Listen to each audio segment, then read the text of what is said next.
I hate my life. The last thing I want to do is follow a badass like Jinx McClure down Rodeo Drive on such a nice day. Somewhere, someone is probably cracking up with laughter, making fun of me. Not that she was difficult to track. She pulled on oversized sunglasses and wrapped her signature blonde hair in a hideous orange scarf. And to top it all off, she wore some kind of jacket with a belt, even though the weather was quite pleasant in Beverly Hills that day. Maybe she's trying to copy Liz Taylor, trying to remain unrecognized, I thought sarcastically. Whatever her motives, the result was far from intended. She stood out like a pimple on a teenager's nose. I was sweating under my sports jacket, and the digital camera tucked under my arm wasn't helping. So I was delighted when she suddenly ducked into some boutique with an Italian name that I didn't know. Maybe the air conditioning will help cool me down. I didn't understand what was so attractive about her at all. Jinx was sexy enough in that meaty, vulgar way, but Los Angeles is full of beautiful, sexy women. Of course, most of them didn't have their own reality show, and hopefully most of them didn't spend their lives eating, drinking, dancing, swearing, and having sex in front of television cameras to the horror of millions of viewers every week. But I don't judge other people's tastes, although I do it all the time. No, my curse is to document photographically the lives of people like Jinx behind the scenes to excite fans and detractors. What a shallow, pathetic job. I casually stood behind the androgynous mannequin so as not to lose sight of my target. She was hanging around the jewelry counter in a way that struck me as either suspicious or a sign of intoxication. In her case, it could be both. I pulled out my camera and started filming. Of course, this little bitch suddenly leaned over the counter, grabbed an expensive-looking watch, and stuffed it into her jacket pocket. Gotcha, I grinned. She must have noticed me out of the corner of her eye, because she suddenly straightened up and turned to face me. I thought she would run away hastily, but I've been wrong about women before, and I'll probably be wrong again in the future. Her face contorted with rage, and she suddenly rushed at me, shouting at the top of her voice. Persecutor, I couldn't believe it, but I kept filming until she came closer and closer. Then, as I began to dodge to the side, a man grabbed my arms with amazing strength and held me in place. Hell, I didn't even notice the uniformed guard. A moment later, the store manager magically appeared on stage. "Did something disturb you, Miss McClure?" he asked flatteringly. "This guy was following me," she screamed. "I think he's some kind of pervert." The manager turned to me and asked for ID. After examining it, he said, "What do you have to say in your defense, Mr. Cohen?" I looked at him coldly. "Look in her jacket pocket," I told him. When he looked at me with confusion, I picked up the camera and switched it to playback mode. On the small screen, Jinx was clearly visible pulling at the clock. The manager deftly reached into her pocket and pulled out a watch. The price tag was still attached. He nodded to the guard, and he released my hands. He then looked closely at Jinx. "Miss McClure, we would prefer that you shop elsewhere today." I picked up the camera again and continued filming, thinking that she would leave in disgrace, but she surprised me again. She raised her hand and hit my camera in the face. "Damn paparazzi," she screamed and rushed towards the exit while I stood holding my bruised eye. "Damn, this hurts." The store manager was not surprised. He turned to me and said indifferently, "Mr. Cohen, we would also like you to leave the store before you spill blood on the carpet." It was cold, I thought as I walked out the door, but I couldn't find any anger within me. This is what I expected. In Hollywood, a person in my profession is not highly respected. Hell, I'm not too impressed with myself. But despite the pain in my eye, the outing was successful, so I headed back to the agency to show my boss what I had filmed. Today, most paparazzi don't work for magazines or tabloids. We sign contracts with agencies who sell our work to the highest bidder. The bad part about this kind of collaboration for a guy like me is that if I get lucky and catch a good moment, the agency takes the lion's share of the money. On the other hand, the chances of getting a lucky shot are about the same as winning the lottery. At least the checks from the agency keep coming in those long periods between good shots, and if you manage to get a good shot, the bonuses can be quite good. So I was confident that the agency would be pleased with what I had captured on my memory card and headed towards Starla's desk. Starla was an editor by appointment, which made her my nominal boss, but she was also my best friend at the agency. In fact, she was my best friend in Los Angeles. She was also stunningly beautiful, which gave me extra incentive to see her as often as possible. So that no one misunderstands me, I hasten to add that I am a faithful husband. I'm not going to say that Starla never figured in my fantasies, but I never, under any circumstances, allowed myself to act on those thoughts. The truth is that it wouldn't have made any difference. Have you ever had a girlfriend, but nothing more? That's how Starla was. It was clear from the very beginning that we liked each other. Soon we were joking and telling stories about the agency, our clients, and the celebrities we cover. But there were never any hints, no glances, no touches that would indicate that we were more than just friends. When my wife met her, Kelly wasn't the least bit jealous. Actually, this surprised me a little, because in the past, whenever Kelly thought a woman was hitting on me, she would immediately put out her claws. But she didn't even blink when I introduced her to Starla. I had already demonstrated that I could not predict what a woman would do, and my powerlessness was again confirmed when they seemed to find common ground. So I stormed into Starla's office with a cheerful, "Hey Starla, you're going to love what I got for you today." She smiled when she heard my voice, but when she saw my face, she gasped, "Oh my God, David, what happened to your eye? He's bleeding." She made me lie down on the couch in her office and ran to get some ice, which she then applied to my wound. As I talked about my adventure with Jinx, Starla became more and more excited. "This little crap," she exclaimed. "She could have blinded you. You must arrest her." Yes, I thought, in Hollywood? Of course it will happen. So I just lay there, calming my throbbing eyes, and once again wondering how I ended up in this life in the first place. I was born in a place that couldn't be further from Hollywood, on top of a mountain in Tennessee, Monteagle Mountain, to be exact. In fact, Monteagle is not a mountain, but simply part of the Cumberland Plateau. We lived in the small town of Swanee, which is famous mainly for being home to the University of the South, where my father taught philosophy. As a child, I was a reliable, optimistic boy, and my mother did everything she could to erase that optimism from me. I don't know if she was born a pessimist or became one over time. However, she had a negative outlook on almost everything in life, starting with her only child. When I wanted to try out for Little League Baseball, she told me straight up that I would never make the team. Likewise, she refused to support me in any other endeavors. When I said I was going to work as a photographer for the school newspaper, she warned me that it would be a waste of time. If I look back at my childhood, I cannot remember a single time when she said even one kind word. Over time, she began to despise my dreams and aspirations so much that she began to call me Don Quixote because, according to her, I was always chasing hopeless goals. One day, she even called me that in front of my classmates, and as children do, they picked up on the nickname and started teasing me. Of course, I was not the only one who became the object of her criticism. She also had no qualms about humiliating my father and did not hesitate to do so in my presence. When you're little, you don't question why people are the way they are, you just accept them. Looking back, I cannot understand why my father tolerated her. However, he never said a single harsh word to her, and they rarely quarreled. Maybe he was overwhelmed by her strong personality, or maybe he loved her so much that it didn't matter. I remember one day after she made me cry, he took me for a walk. We walked along Greens View Road past Suwanee Golf Course until we came to the edge of the plateau. From this point, we could look down onto the valley below us. My father put his arm around my shoulders. "Don't let your mom get the best of you, David. She doesn't want to offend you, that's just the way she is. Keep following your dreams, and they will come true someday."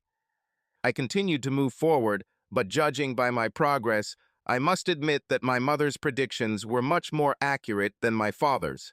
As a child, one of my favorite Christmas gifts was a cheap camera that my father gave me. I was fascinated by how this little box was able to capture and preserve a moment in time, but at the same time infuse it with artistic and emotional values that go beyond the subject itself. I spent many hours wandering through forests and cliffsides, photographing everything that caught my eye. So it was no surprise that when I attended the University of Tennessee at Knoxville, I decided to major in fine arts with a concentration in photography. My mother, of course, thought I was wasting my time and their money, but my father bought me a book about Ansel Adams, Henry Cartier-Bresson, Alfred Eisenstadt, and other great photographers to inspire me. I also quickly found inspiration in a student named Kelly Mays, who was studying in the Department of Visual and Performing Arts. Kelly also had a dream. She wanted to become a singer and songwriter. We met in our second year, and I immediately fell under the spell of her beauty and personality. I remember bringing Kelly to Swanee to introduce her to my parents. My father was quite impressed with my new girlfriend. My mother was polite enough, but when she was alone with me, she warned darkly, "This girl will break your heart." By this time, I was old enough to understand that pessimism and negativism were simply part of my mother's character, and they no longer had the same suffocating influence on me as in childhood. Accordingly, Kelly and I got married shortly after graduating from university, and the world seemed full of promise for both of us. You can work almost anywhere as a photographer, so I was ready to start searching for my dream. But for the singer-songwriter, there's only one Mecca, Nashville. So Kelly and I moved to Music City. While she was walking around the Music Row studios looking for someone to listen to her audition, I was looking for any photography-related work. Eventually, I found a job as a photographer's assistant, not in a studio, but in a retail chain that offered cheap portraits to those who couldn't afford anything better. For the next 2 years, our life was a mixture of dreams and disappointments. When the head photographer at my store came to work drunk, I was promoted to take his place. But I still made a living convincing non-photogenic people that they really needed to buy a set of glossy 8 by 10-inch photographs to give to their relatives. It was a job, and it brought a salary, but it was far from what I dreamed of. As for Kelly, she made a lot of connections, met a lot of people in the music industry, and received a lot of support. But the closest she ever got to the stage at the Ryman Auditorium was working as a waitress at a bar on Lower Broadway. There is even a joke in Nashville. To find a musician, all you have to do is shout, "Hey, waiter!" This didn't amuse Kelly at all, so I wasn't too surprised when she announced one night that she wanted to move to Los Angeles. "Nashville doesn't understand her," she complained, "and she's sure the West Coast, with its special atmosphere, is exactly what she needs." In my opinion, the chances of getting a contract in Los Angeles were no better than in Nashville, and the cost of living in Nashville was much lower. But logic and common sense mean little in an argument with a young woman who has firmly decided what she wants, especially if her partner is crazy about her. So we packed our modest belongings into my Toyota and, with a loan from her parents, set off on an endless journey to Los Angeles. At first, it seemed like life was back to normal again, but a casual acquaintance hinted to me about opportunities for freelance photographers. "This town is full of celebrities," he said, "and people are obsessed with what these celebrities do and what they look like. If you can catch one of them in an informal setting, you can make good money selling these photographs." History is built on such modest conversations. I should tell you a little about Starla. She's technically my boss because she's an assignment editor at a photo agency. As I already mentioned, paparazzi no longer sell their pictures themselves, at least most of them don't. Instead, they work for an agency that takes their best photos and sells them to the highest bidder, giving us a small cut of the deal. It's better for the media because they don't have to deal with dozens of photographers, and it's better for us because we don't go hungry between sales. When I was hired at the agency, they sent me to Starla Wilson. When I heard her name, I half expected to see some older actress. But I found a young woman about my age who was exceptionally intelligent and talented. Judging by her appearance, I thought she might be an actress or model, but she had no interest in that side of the industry. In truth, she had little interest in the publicity side of things either, but she was very good at what she did, even if she hated the phoniness of it. I think that's what brought us together. Neither of us could believe that we were stuck in this selfish quagmire, that is, the entertainment industry. We could talk about it for hours, regaling each other with stories of terrible behavior, dishonest negotiations, and inflated egos that had long since lost all touch with reality. Of course, being around someone as beautiful as Starla wasn't hard at all, but I never tried to hit on her because of Kelly, and Starla did her best to keep me from crossing the line. It was clear that she liked me, but she never flirted with me, never noticed me when I noticed her. We were friends, comrades in some vague search, but this path was much easier thanks to the fact that there was someone nearby who shared your views. One day, when we were having lunch together, I asked her what she was looking for, and she even blushed. "I'll tell you, but don't laugh at me." After I swore that I wouldn't, she said, "I think I'm looking for that knight on a white horse who will take me away from here." I didn't even feel like laughing. The truth is, I'm looking for something like this. Not a white knight, but a way out, a path to a better life than this, I told her. "Well, aren't we a couple, ragamuffin?" she asked, and I laughed, recognizing the line from the third Mad Max movie. This was another thread connecting us. We even liked the same old movies. When I returned home in the evening, it was already late, but I arrived before Kelly. She never had any luck as a performer, but she got a job that brought her a little closer to her goal. Kelly now worked as an assistant at a major talent agency and enjoyed interacting with Grammy winners and movie stars every day. Her salary was almost the same as mine, which was helpful, but I didn't like that she often had to work late. Sal Manucci, her boss, always had something urgent to do for her, and lately I felt like I was spending more time with my colleagues than with Kelly. However, she came home shortly after I opened a cold beer and at least showed concern by buying Thai takeout, so we sat down to dinner in our small apartment. Kelly was full of the latest gossip about this or that famous person, and she was so carried away by the story of her day that she did not even notice my black eye. Her indifference annoyed me a little, so when she paused after tasting a particularly spicy curry, I took the opportunity to start talking about my run-in with Jinx.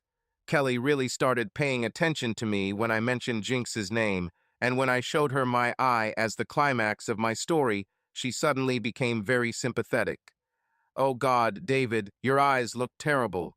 Are you in pain?" It seems that the combination of my injury and my encounter with the reality star really made an impression on Kelly, because that night she went to bed naked, something she hadn't done in a long time. I tried to pull her closer to me because I was very excited, but she pushed me away. "No, David, today you are the one who suffered. This evening is just for you. Lay on your back and let me take care of you." When I came to my senses, I tried to return the favor to Kelly, but she kept saying that this evening was just for me. She then ran to the bathroom to brush her teeth. When she returned, she was already in her pajamas, so I put on my boxers, did my hygiene routine, and got into bed next to her. Cupping her warm body with a spoon, the last meaningful thought that came into my head before sleep took me was, "I hope someone stabs me in the other eye tomorrow." The next morning, when I woke up, Kelly had already left for work. This was not surprising. She often left early. But I was disappointed because I wanted to let her know once again how much last night meant to me, and maybe even try to do it again. Since that was no longer an option, I decided to buy flowers on the way home. Kelly always loved fresh flowers in the house. When I arrived at the agency, Starla looked at me and smiled widely. "Looks like someone got a lot of attention for their blue face last night," she said with a grin. I involuntarily blushed. Damn, how could she know that, I thought. But I didn't deny it, and it seems to me that Starla was sincerely happy for me. I shared with her my frustrations with how things were going with Kelly, and she was happy to see any signs of improvement. We spent the morning looking at the photos I took of Jinx the other day. There were a few shots we couldn't use for various reasons, but I was able to get one that showed both Jinx's face and her hand stealing a watch, and another one where she lunges at me with her hand raised. "These photos will make a splash," Starla said. "Honestly, I'm surprised her agent hasn't contacted us yet to buy all the pictures. In this twisted town, you don't even have to post photos to make money from them." Often PR people or agents buy all the rights to a series of compromising photos so as not to tarnish the reputation of their spoiled charges. Of course, there are some pictures that are so hot that they cost more on the open market than any one person can afford. There are also people who are not worth anyone protecting them. What ends up in the media can tell you a lot about the status of a celebrity in that city. It will be interesting to see if there is anyone willing to protect Jinx.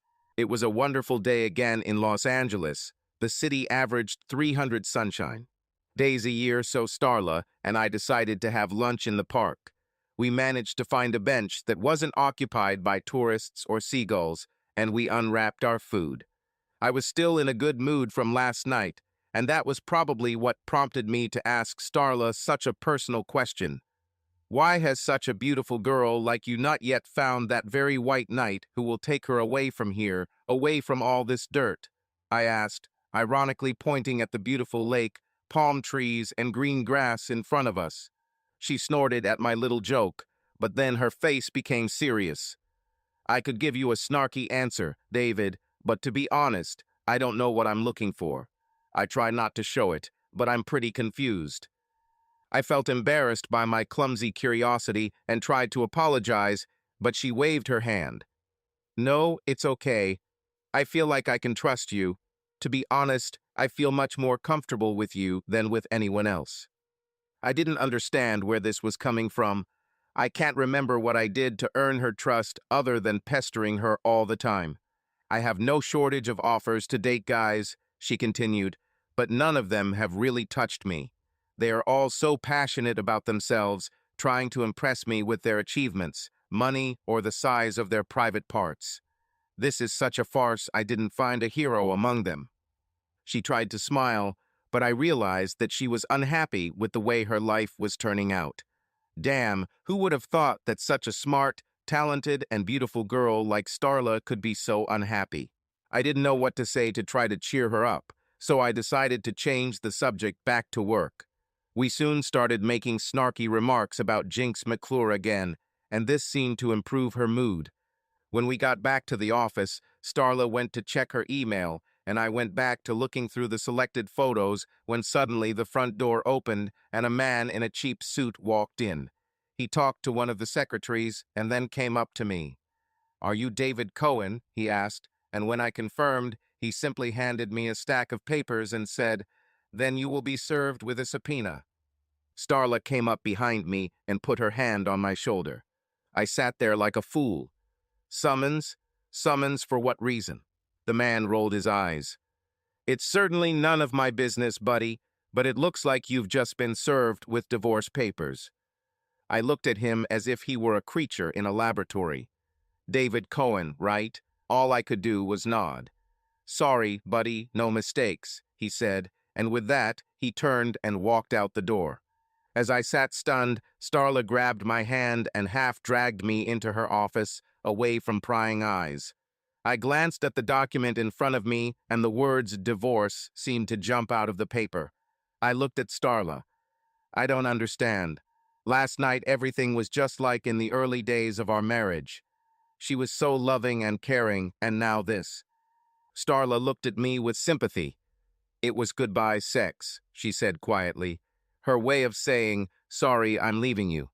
While I sat there, not understanding anything, Starla flipped through the papers. "There's a note from Kelly on the last page," she told me. When I picked it up, Starla deliberately turned to her computer so that I could read the note in private, but I still read it out loud. "David, I'm with Sal Minucci now. You're a good guy, but you can't please me the way he does. Please just sign the attached papers so we can both move on. I'm sorry I'm too much of a coward to say this in person. I will always have feelings for you. I hope you have a wonderful life. Kelly." Now I'm just angry. Is that all? This is all she can say after 5 years of marriage, that she ran away to live with her boss. What a banal scenario. Do you want to hear the best? That last paragraph in her little note sounds exactly like something she watched in some stupid Lifetime movie last week. So much for sorry, so much for our marriage. She was playing David, Starla said softly. You have to understand, Everyone plays in this city." Then she leaned over and gave me a sisterly hug. "I'm really sorry. You deserve better." Then she straightened up. "Why don't you leave here? You don't want to sit here and listen to gossip. Come back tomorrow morning, and I will find a new task for you. Believe me, being busy is the best medicine." I walked away with my head down as I walked through the office. I didn't want to see sympathetic glances or, even worse, hear cynical grins. When I got home, everything seemed fine until I walked into our bedroom. Everything in her closet, everything in her dresser, and everything in her bathroom was gone. Damn, I thought, she must have waited until I left for work and came back to take everything. I wandered around the living room and kitchen, but did not find anything missing there.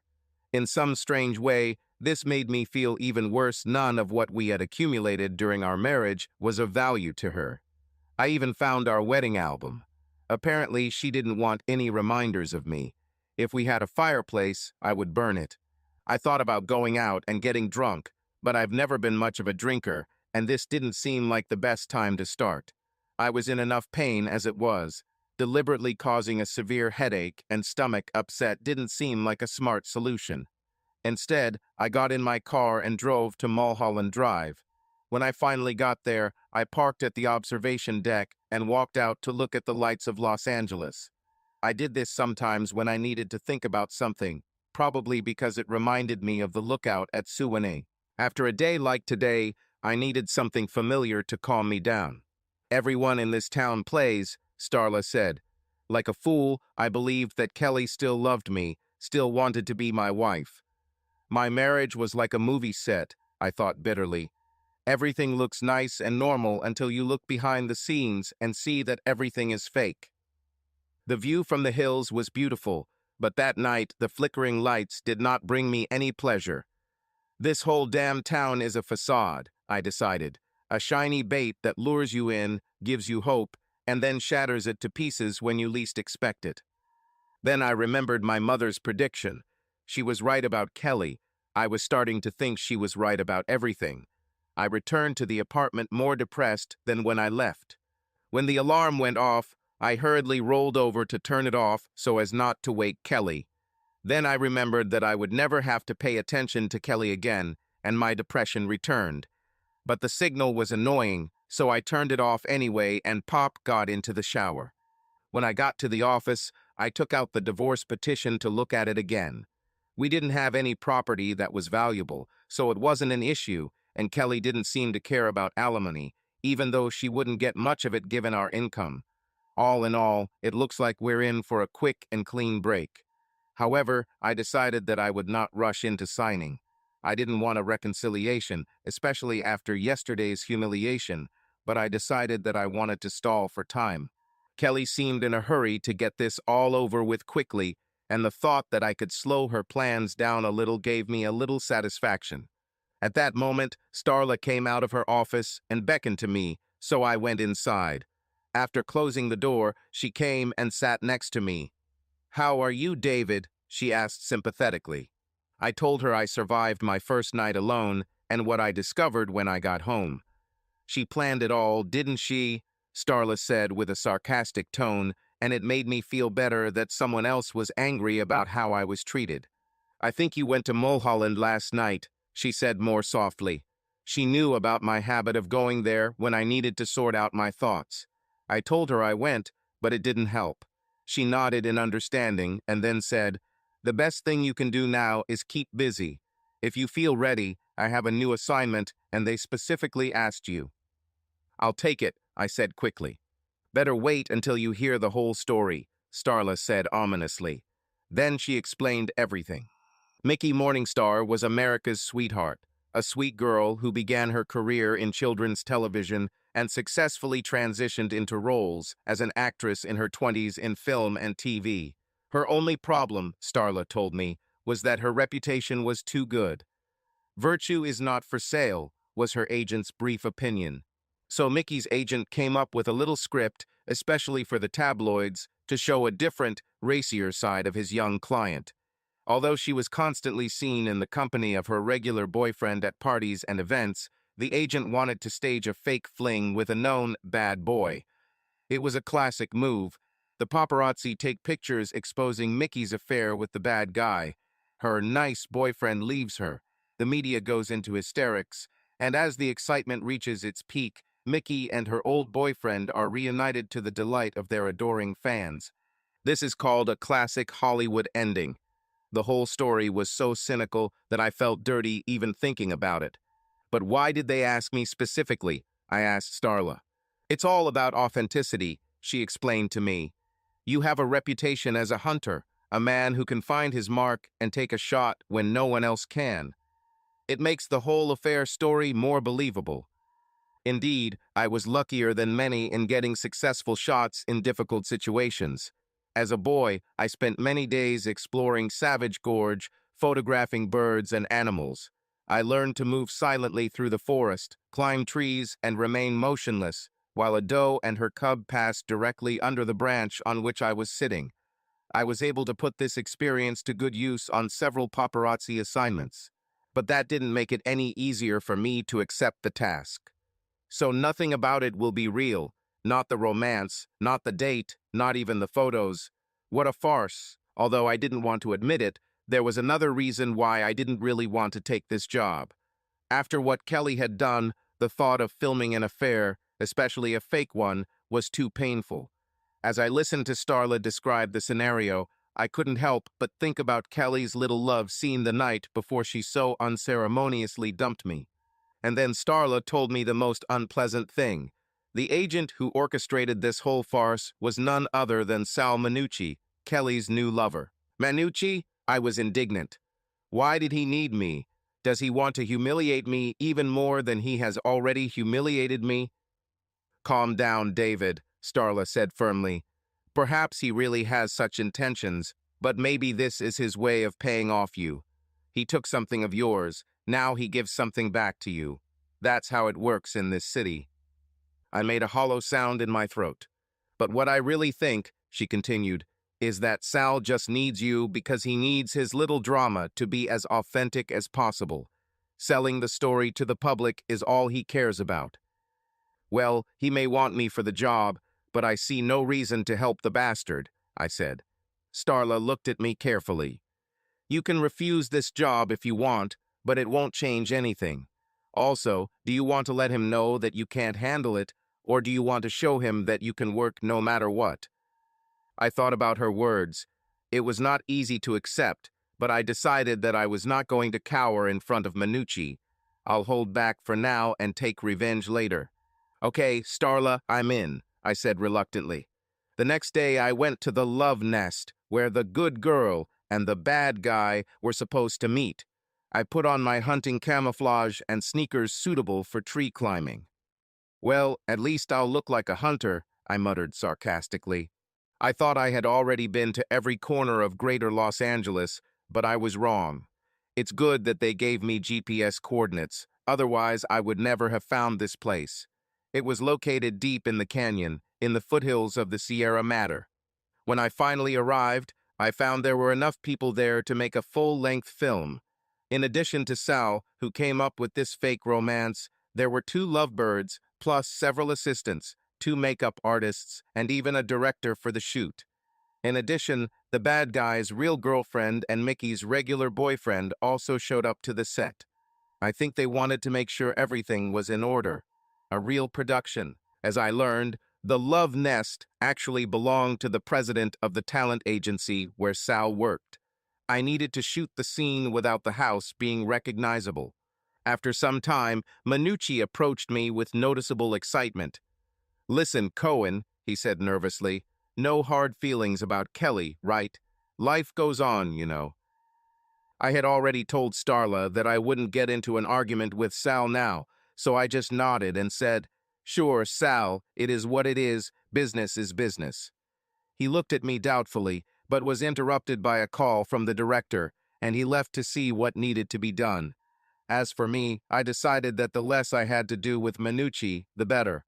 They decided to film the scene in a small garden behind the house. 2 secret lovers were on the same side of the canyon. I got a job on another one. The director wanted me to shoot through the foliage to make it look like I was taking them by surprise.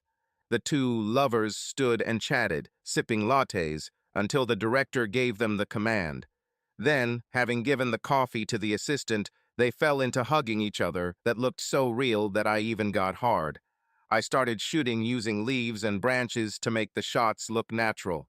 The director announced a break, and the two actors immediately broke the hug and returned to their coffee. Their makeup artists rushed over to fix the makeup that had been damaged by their passion. The director approached me. "Is that enough for you, or do you want to try something else that can make the shot better?" he asked. I looked around and came up with something. In less than a minute, I managed to climb up a huge eucalyptus tree, using the knots and growths of broken branches as supports. Once at the top, I got a great view of the two lovers through the branches. We did one more take from that angle before the director finally announced, "Cut." Minucci went down to the house to check on his client, who had gone inside to freshen up. The bad guy went to calm down his real girlfriend, who didn't look very happy. I quickly reviewed the footage to make sure nothing had gone wrong. Before I put my camera away and climbed down from the tree, I decided to take a few pictures of the house and garden in case I needed them for an exclusive.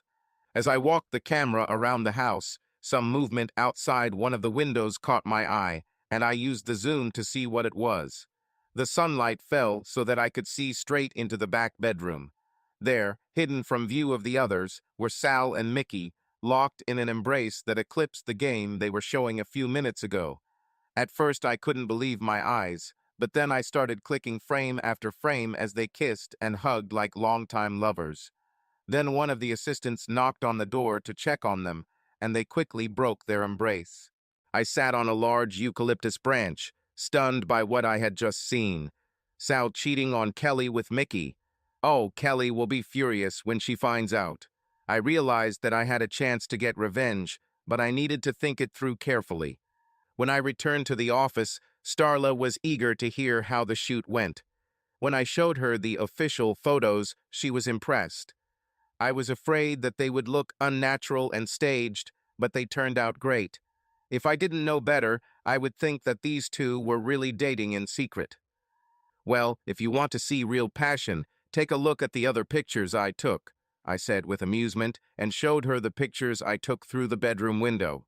She looked at me confused until I explained, "These were taken after filming ended when Mickey and Sal thought no one was watching." Then it dawned on Starla, and she gasped, "So they really are having an affair, and they are hiding it from everyone." A thoughtful expression appeared on her face. "You have to give Sal credit for his chutzpah," she said. "He had the courage to arrange a fake affair for his client while continuing a real one with her." But that's not all, David. An agent is prohibited from having an affair with a client. Plus, considering Sal is 20 years older than Mickey, it looks even more disgusting. Like I said, he has a lot of nerve to pull something like that off. "But why did he need Kelly when he already has a hot young thing like Mickey?" I asked. "He knows he won't be in a long-term relationship with Mickey," Starla replied. "But I think being able to have both her and Kelly at the same time is a huge adrenaline rush for someone as horny as Sal." "Well, he may have some nerve, but now I'm holding his ass," I said gloatingly. "Don't be so sure about it," she countered.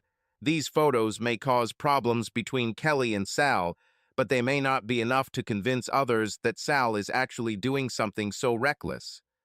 Sal could probably explain these pictures as simply an expression of gratitude from his appreciative client." "I know what I saw," I said hotly, "and there was much more than just sympathy between these two."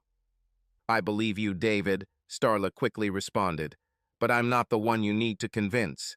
If you could get something else, another batch of these pictures, we'd have something to really work with." "Great," I said sadly. "How will I do this?" "Don't be discouraged," she said. "If Minucci is so stupid that he started an affair with a client and is brazen enough to continue it in public, he will certainly make another mistake in the future. Now that you are aware, you can observe. I'm confident you'll get what you need, and when you do, I know how to help you make the most of it." It was disappointing to think that what I already had wasn't enough, but I was grateful for Starla's encouraging speech and vowed to continue pursuing Manucci. At least now I knew he was vulnerable. I'll just have to wait for my chance. In the meantime, it was nice to feel like Starla was an accomplice. When I went to bed that night, I couldn't sleep for a long time because different emotions were swirling in my head. Kelly's betrayal continued to eat away at me like acid, and having to work with the guy who cuckolded me only made it worse. However, the discovery that Kelly's lover was cheating on her and the idea that I could get revenge on both of them was encouraging. The fact that Starla and I now had a little secret also gave me strength. I was taking regular pictures when my cell phone rang. When I answered, I was surprised to hear Kelly's voice, and she was clearly not in a friendly mood. "Why haven't you signed these papers yet?" she demanded. "Do you even have a lawyer?" I was perversely glad that I had irritated her at least a little, and I calmly said that I had not yet had time to deal with this issue. This really turned her on. "What are you waiting for? There is nothing to argue about, no alimony, no division of property. Just sign the damn agreement and send it back," she screamed.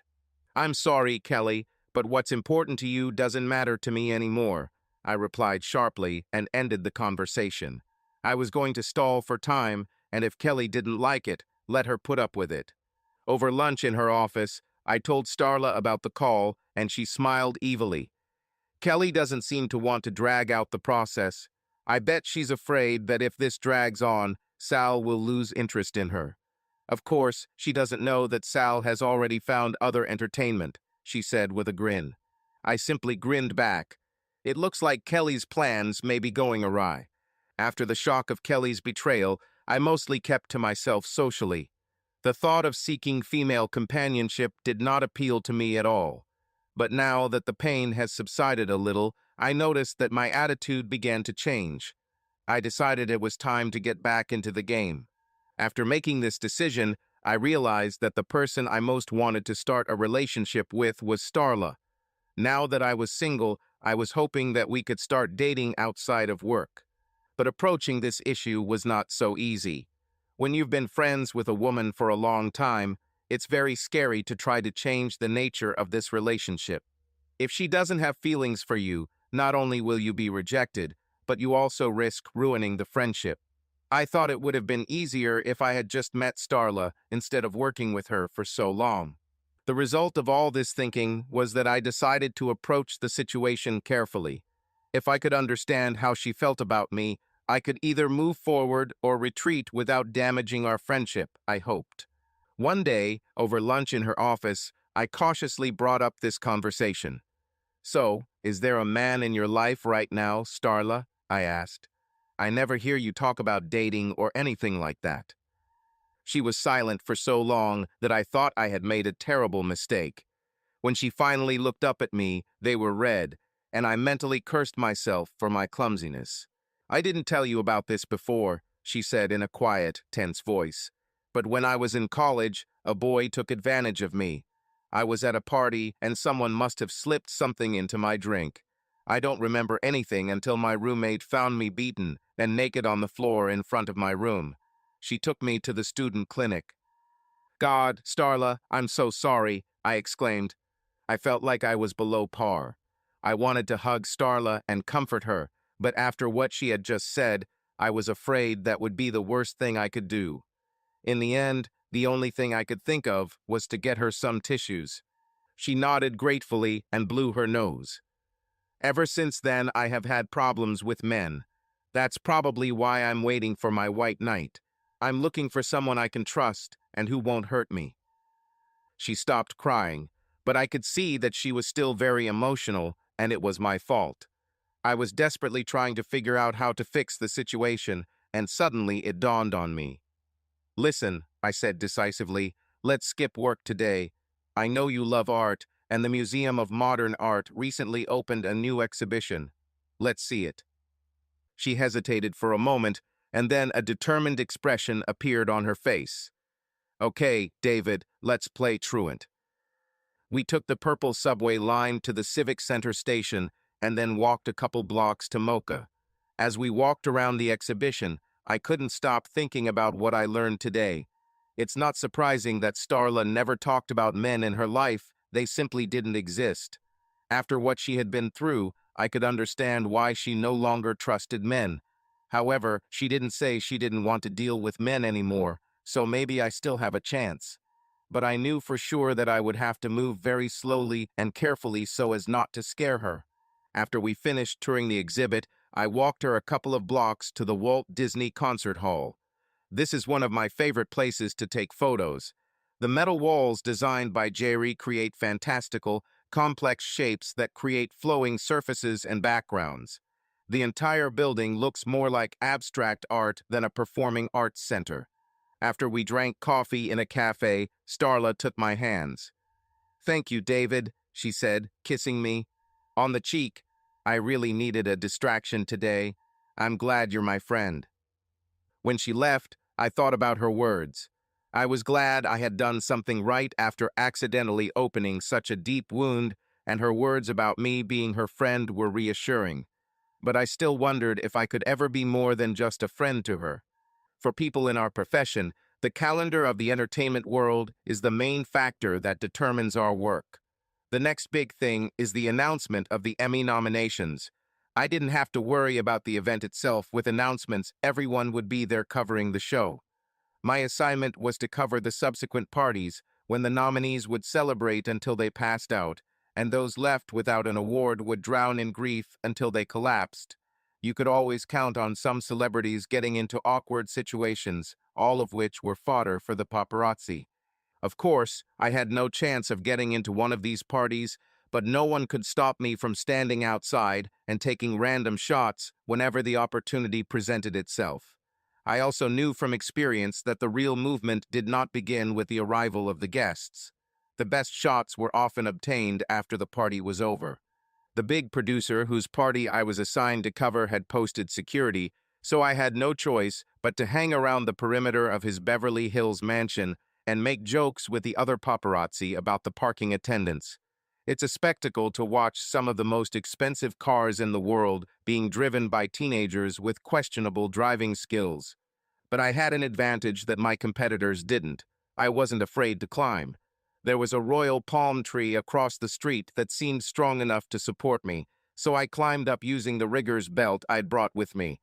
The tree swayed dangerously as I climbed, but once I reached the foliage and stopped climbing, it stabilized, giving me a good shooting position. The leaves hid me well, making me practically invisible from the ground, and most importantly, the height allowed me to look over the high fence surrounding the producer's property. Within a short time, I was able to identify and photograph several first-magnitude stars, some of which became completely uncontrollable as the night wore on. Then I noticed something strange. I was keeping an eye on the large heated pool when I saw a figure in a skimpy bikini emerge from the water and walk along the side of the house. This is Mickey Morningstar, I realized. What is she doing? There's nothing there except air conditioning. A minute later, I received an answer. Another man began sneaking around the house from the opposite side. My telephoto lens confirmed what I already suspected. It was Sal Minucci. As soon as they met, her bikini top came off and Sal happily began fondling her small but perky breasts. I happily clicked the frames. "Now I have you in my hands, you bastard," I rejoiced with myself. Then, putting away the camera, I carefully descended from the palm tree with the precious photographs. Things were definitely looking up. I had just put my camera in the car and was about to drive home when I noticed a familiar figure stumble out of the producer's mansion and walk unsteadily towards the valet counter. "Get my damn car, you pimply bastard," an aggressive Jinx McClure shouted at the poor boy. She was clearly drunk or high or both. The valet's lips curled in contempt at Jinx's words and her drunken appearance, but he still ran after her car. While he did this, Jinx staggered across the lawn behind the fence, barely able to stand on her feet. When the valet arrived with her shiny white Ferrari FF, she tripped on her heels and fell on her butt, revealing to everyone present that she had nothing under her skirt.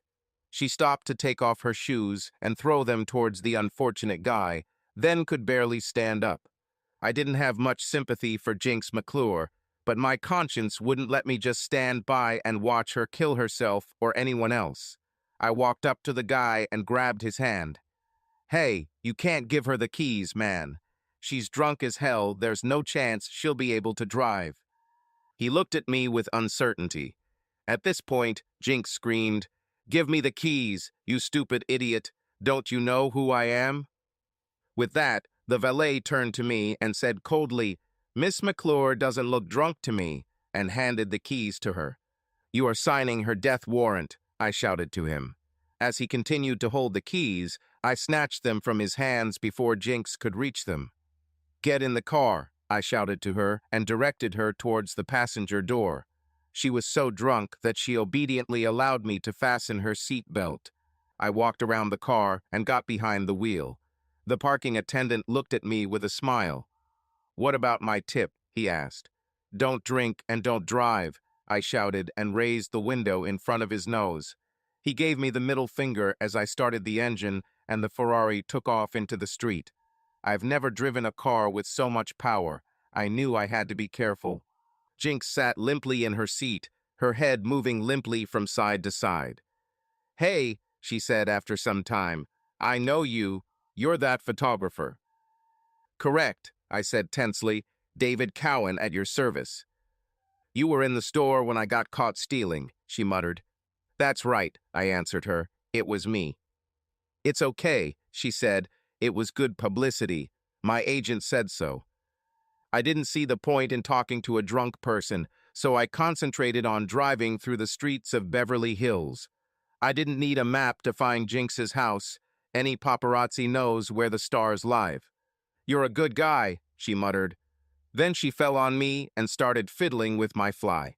"Hey, stop it, Jinx," I shouted. "I'm trying to drive."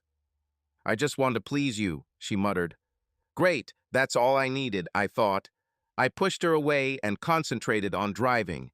We were almost at her house. When I stopped at the curb in front of her luxurious home, I ran around the car to help her out.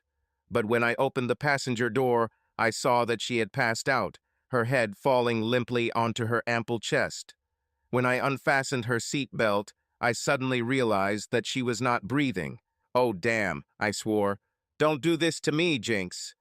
I quickly pulled her out of the car and laid her on her back on the lawn. I hit her in the face, hoping the shock would bring her to her senses, but it had no effect. I vaguely remembered my first aid training at Scout Camp. Of course, it was many years ago, but I decided that doing something was better than doing nothing, and began doing chest compressions, periodically stopping to pinch her nose and blow air into her mouth. As I continued to alternate between a series of compressions and artificial respiration, I began screaming at the top of my voice for help. The lights came on, and an elderly woman, whom I did not recognize, came out onto the porch in a robe. "What's going on here?" she asked. "Call 911, I shouted. "She's not breathing." The woman hurried back into the house while I continued alternating compressions with artificial respiration. I was just blowing air into Jinx's mouth once again when I felt her shudder convulsively. Suddenly, she vomited right into my mouth, and I turned away and began to vomit furiously. Luckily, I didn't lose my composure and rolled her onto her side so her vomit could clear her airway. As we both lay on the grass, choking, I heard a siren blaring from behind. The rescuers got to us quickly, and once they were sure I didn't need help, they focused on Jinx. In a matter of seconds, they loaded her into an ambulance and rushed to the hospital. I was left on my hands and knees, my stomach aching from vomiting, my mouth tasting of stomach acid and Thai food. As the adrenaline left my system, I began to shake. The woman returned to the street and stood over me. "Who are you?" she asked. "Nobody," I replied, "just the guy who gave her a ride home." She bent down, picked up the keys to the Ferrari, and headed back into the house. "Wait," I called after her. "I need these keys to get back to my car." She looked at me like I was an insect. "Take a taxi," she said, and returned to the porch. This made me angry. "Are you her mother?" I shouted, and she nodded briefly. "Well, obviously you raised your daughter well," I said sarcastically. "I'm sure you should be proud of her." She just snorted and slammed the door behind her. I reached for my phone to call a taxi, but found that there was none. I looked around Jinx's yard, as well as the sidewalk and curb, but couldn't find him. Goodbye, taxi, I thought with a feeling of doom. I sighed and started walking back towards the party. At least I still had my car keys. When I finally returned to my apartment, dawn came and I quietly opened the door. I was exhausted, my legs hurt, and my clothes smelled like vomit. I took everything off, threw it in the trash, and fell into bed. The next thing I heard was the phone ringing and Starla's voice. "David, where are you? Everyone is looking for your photos from the Emmys." I sat down sleepily. "Sorry, I'm late. You wouldn't believe the kind of night I had," I said. "But I took good pictures. Give me a few minutes and I'll be there." I showered as quickly as possible, got dressed, and headed to the office. On the way, I thought about everything that happened at the after-party. My adventure with Jinx was quite unpleasant and cost me a lost phone and a sleepless night, but at least I did the right thing. Besides, I reminded myself the shots I took of Mickey and Sal made everything else worth it.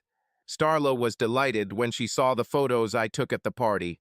When beautiful people think they are safe behind the walls, they relax and act just as stupid as everyone else, as many of my images demonstrated. Party arrival shots are good, but these high-up shots will be the real hits, Starla concluded. She opened a photo of Jinx McClure getting out of her white Ferrari. "I see your old friend showed up too," she said with a wink. "Have you heard the news about her?" When I shook my head, she continued, "Her agent told me this morning that she checked into rehab. Filming for her show has been suspended indefinitely." I felt relieved. At least she survived. I looked at Starla without expression.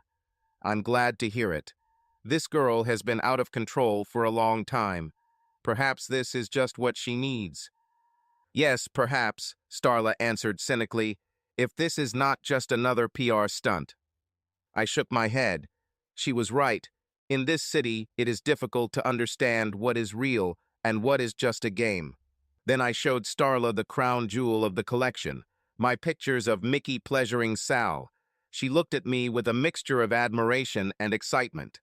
"I knew you could do it. We've got him on the hook now, David. We'll make him squeal like a pig." I chuckled. "So what do we do next? Send some pictures to Sal's boss?" "Oh no," she said. "Now we sit and wait for the right moment. We want Sal's fake story about breaking up with Mickey and reconciling to play out first. But don't rush," she added, noticing how I frowned. "When the time comes, there will be no salvation for him." Ever since I learned about Starla's story in college, I've been deliberately careful with her. The last thing I wanted was to do anything that would upset her even more. But since her revelation, I have noticed a significant improvement in her mood. She seemed much more relaxed and happy, and several times I noticed her smiling to herself and humming tunes as she walked around the office.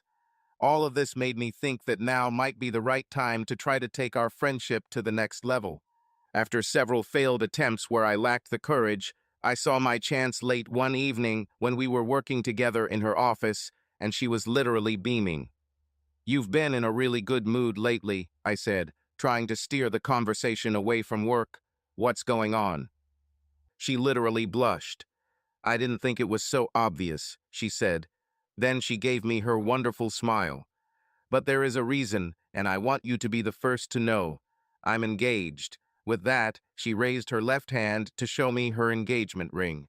I was stunned. It was a punch in the gut.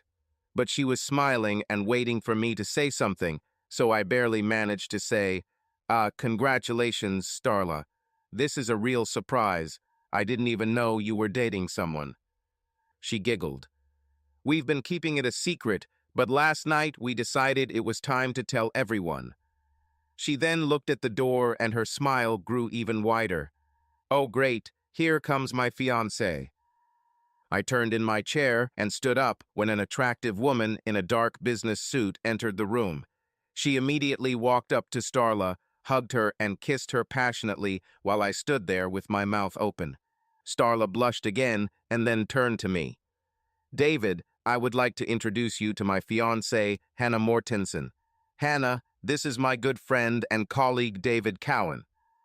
The woman reached out her hand and shook mine firmly. She said something about how she had heard a lot about me, but there was such a noise in my ears that I could barely make out anything. I just smiled as best I could and nodded my head. After a couple of minutes, Starla spoke up. "Hannah is taking me to a women's rights rally, so we're going to leave a little early. See you tomorrow, David." With these words, they walked out holding hands. I sank back into my chair, stunned. When I left work after finding out about Starla's engagement, I decided to go to Mulholland Drive again. If ever I needed to think things through, now was the moment. As I watched dusk fall over the city, I tried to get my emotions under control. I know we never met or anything, but it seemed to me that there was something more between us than just friendship, I thought bitterly. Then I remembered what Starla said when Kelly left. Everyone in this town plays a role. She seemed to include herself in this. "I can't believe she likes women," I exclaimed in anger, but then I remembered what happened to Starla in college and felt guilty. I couldn't blame her for not wanting to deal with men, not after something like that. No wonder she was drawn to women. Not all men are like those animals, I objected to myself, but I understood that this was just a rationalization. If Starla is gay, that's just the way it is, and I'll have to live with it, I told myself. But I still felt bad, and, to be honest, I was jealous of Hannah. Later, as I drove home in the dark, my only consolation was that I hadn't tried to ask Starla out.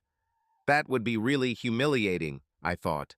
The next day, feeling very awkward, I forced myself to look into Starla's office. I still wanted to maintain our friendship, even though it was now a source of pain. "Listen," I said, "I'm sorry I was so distracted yesterday when you told me about you and Hannah. I'm really happy for you. You just caught me off guard." "I understand," she apologized. "I should have said something sooner. It just happened so fast that I didn't have a chance." "It's okay," I assured her. "I'm just glad you finally found your white knight, so she'll take you away from all this California fuss." For a moment, Starla's face lost its smile. "Oh, that was just my romantic or naive idea.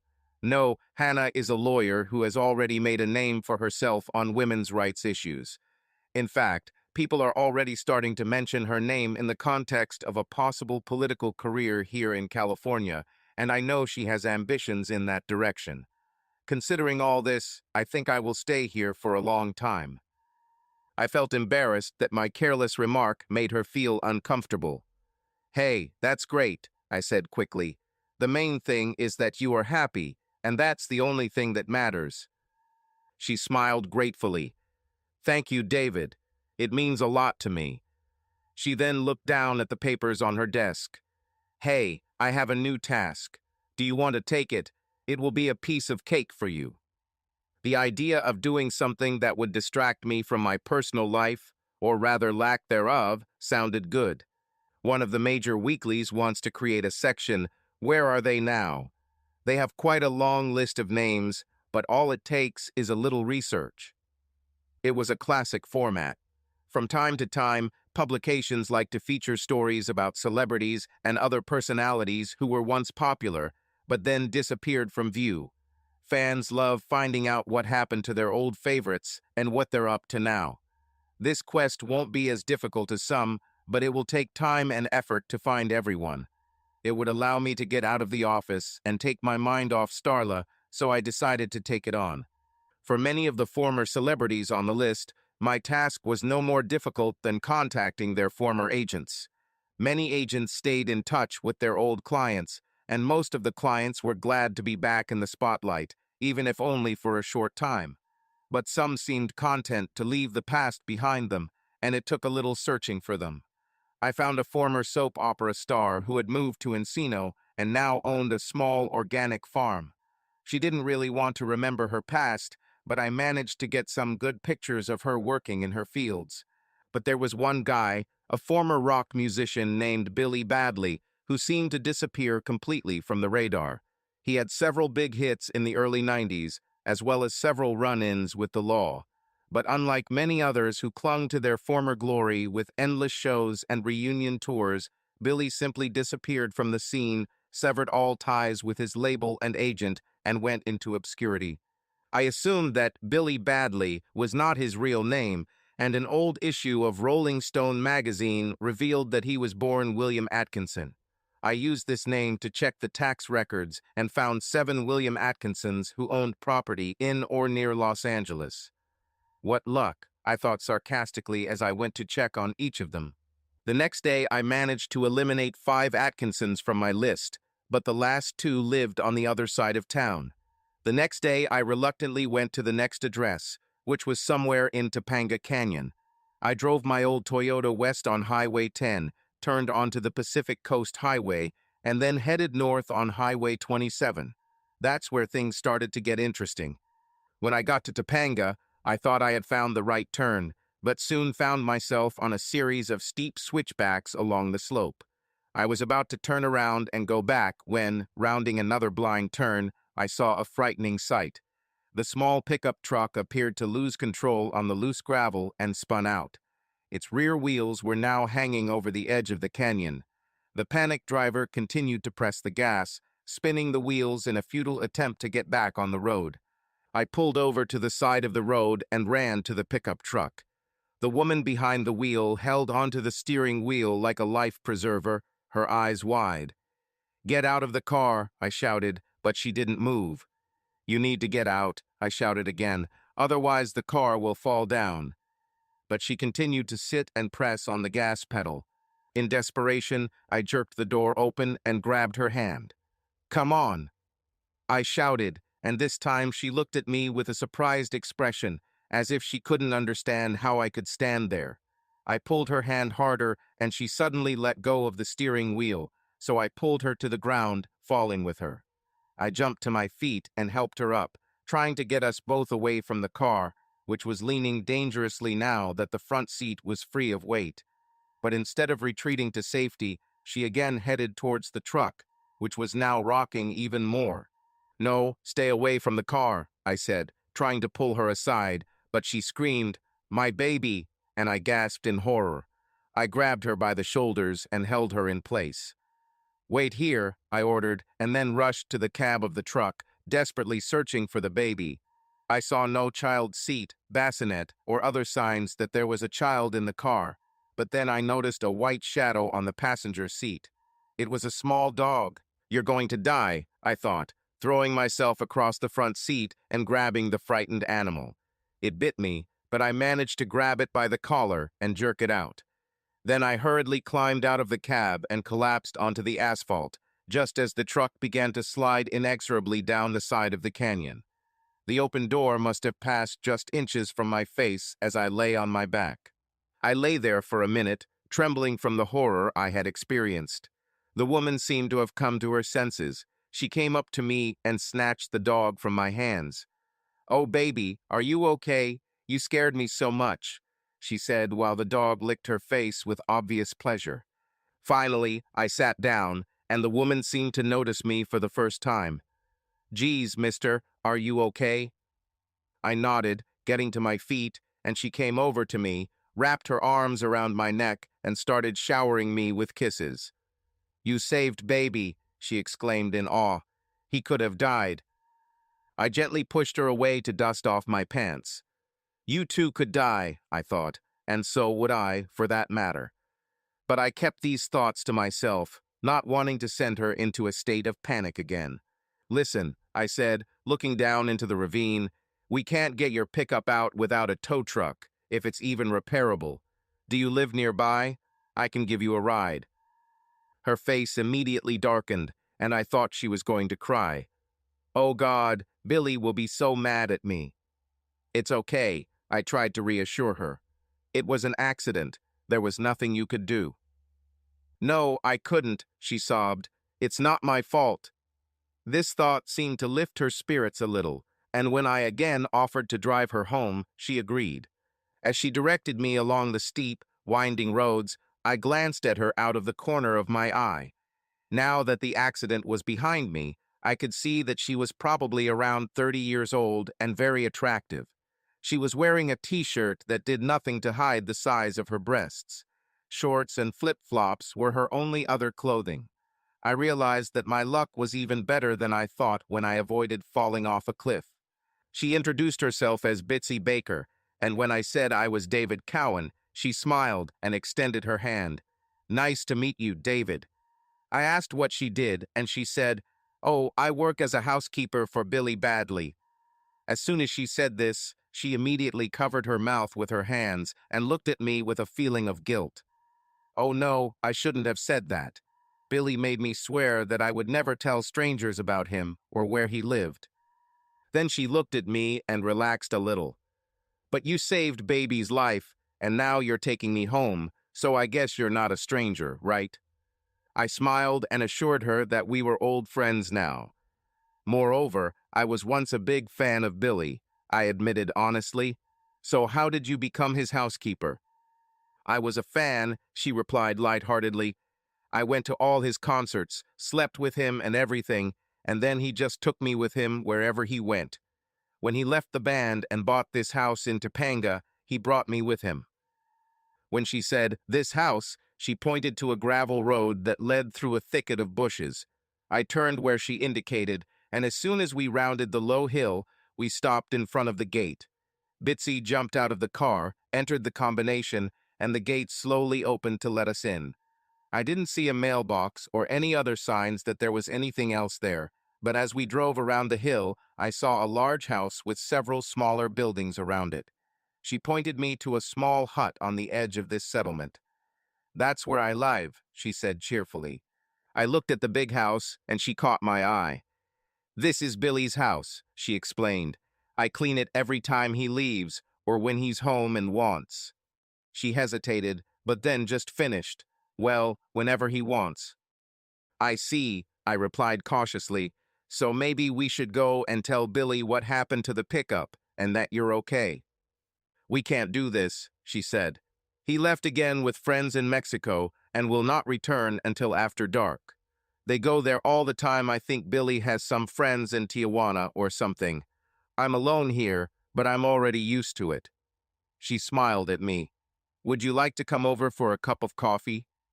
"Of course," I replied, hoping to learn more about Billy's life after leaving the music scene. Bitsy's cabin was cozy but quite nice. While she was making coffee, I took the opportunity to look out the window at the rest of the buildings. In addition to the main house, there was a large detached garage, as well as a building that appeared to have been used as a warehouse.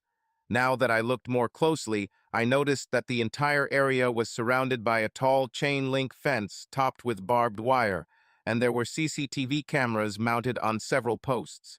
Very interesting, I thought to myself. Billy seems to really value his privacy. Before I could even think of that thought, I heard Bitsy clear her throat behind me, and when I turned around, my breath caught in my throat. While I was looking around, she managed to completely undress, and now stood in front of me in all her nakedness. I was not mistaken about her breasts. They were a real work of art, high, firm, and full.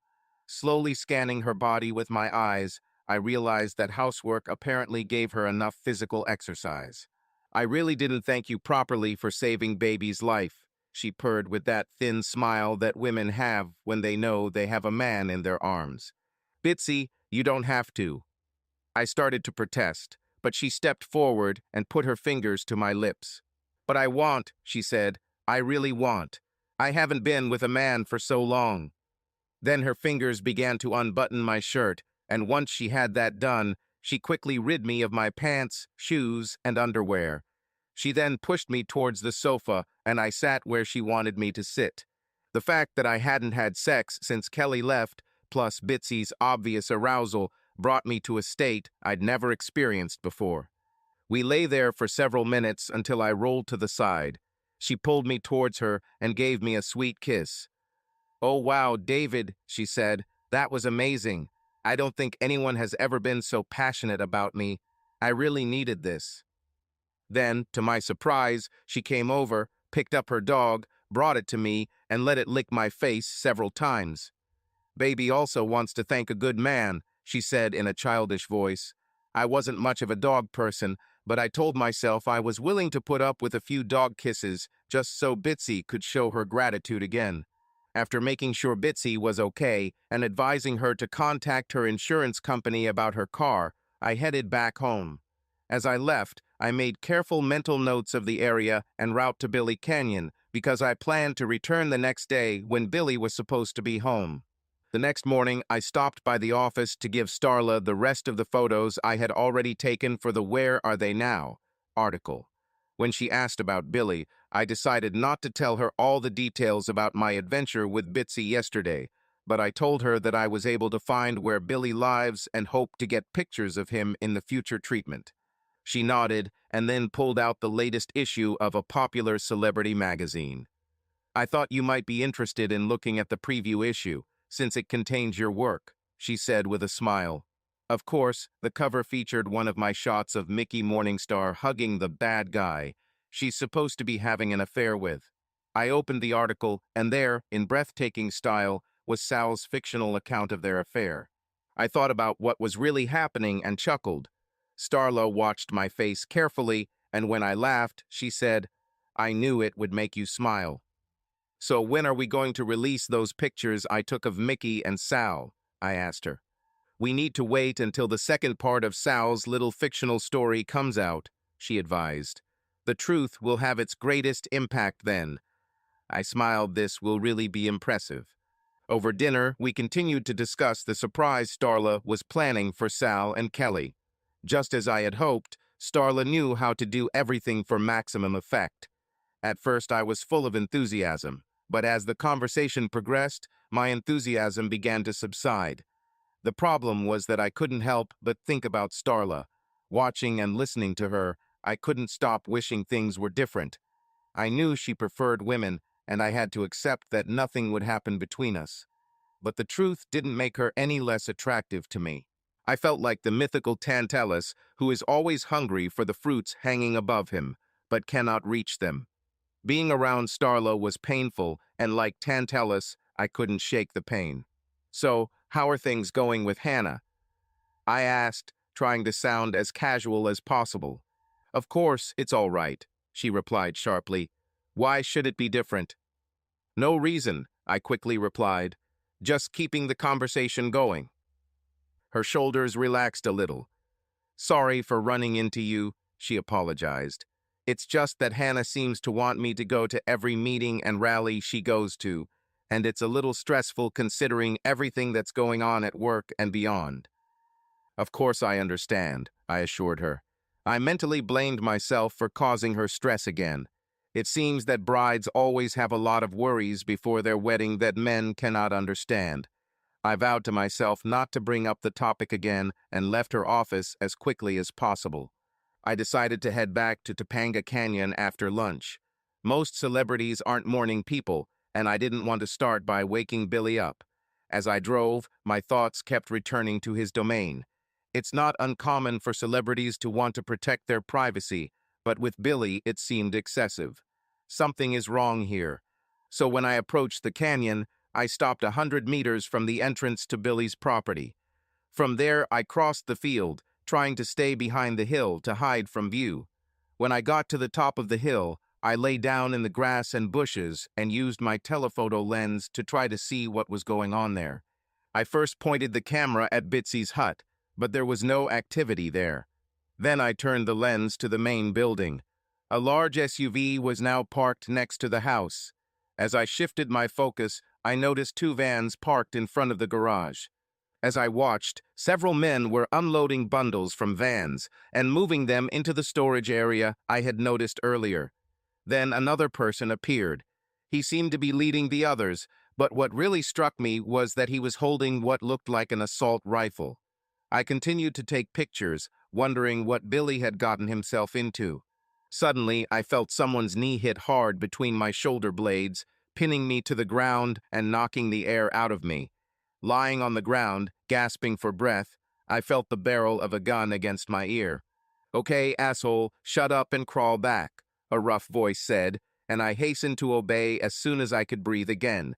As I reached the crest of the hill, a hand grabbed me by the shoulder and roughly turned me over. A large man stood in front of me with an automatic pistol pointed at my chest. "Who the hell are you, and what are you doing here with this camera?" he demanded. I reached for my wallet, but the barrel of a gun in my face stopped me. "I'm just getting my ID," I assured him and slowly took my wallet out of my back pocket. All this time, his eyes were carefully watching me so that I would not make a single wrong move. He carefully took my wallet, then stepped back and looked at the ID the photo agency had provided me with. A minute later, he took the phone from his belt and pressed the button. "Hey, Jim, I have a spy here." "Accepted," a voice sounded from the speaker, and a few minutes later, a second figure ran up the hill. This guy was wearing a dark blue windbreaker with the letters D emblazoned across the chest. The first man used a plastic zip tie to handcuff me, and then the two of them led me down the hill to a ravine where a car I had not noticed was parked. They threw me in the back seat, took my wallet, and walked away to make some calls. Sitting there in an awkward position, it didn't take much imagination for me to figure out what was going on here. Billy badly appears to have switched from rock and roll to trafficking illegal substances as a way to finance his lifestyle. That explained why he had so many guards on the property and why he traveled to Mexico so often, I thought. I couldn't help but laugh ironically. If I'm not mistaken, then the answer to the question, "Where are they now?" for Billy was probably in federal prison. At that moment, one of the agents returned to the car, opened the door, and pulled me out. Taking a folding knife from his pocket, he cut the plastic handcuffs on my wrists. Then he turned to face me. "Okay, Mr. Cowan, your story has been confirmed, and you are free. But I advise you to leave the area immediately. This is not the place you want to be." "Yes," said another agent, "especially tonight." The first agent turned sharply to glare at his partner, who looked quite ashamed. I didn't want to get involved in their little argument, and quickly assured them that I would leave as soon as I got to my car. They watched me carefully as I walked down the slope and along the road to where I had parked. In the rear mirror, I saw them still looking at me as I drove away. I realized that I was heading to the city of Topanga, and when I noticed a cafe, I turned there to let the adrenaline subside a little. I didn't like having a gun shoved in my face. It wasn't part of the job description, I thought, and I really didn't want to be anywhere near Billy's house tonight. Apparently, the Substance Enforcement Administration was planning a raid on his property, and I wanted to be far away from there, especially since the people inside seemed to be heavily armed. Damn, I thought. One minute you're trying to take a photo for a soft subject, and the next you find yourself in the middle of a big taboo business. I remembered how this whole mess started, and suddenly I straightened up.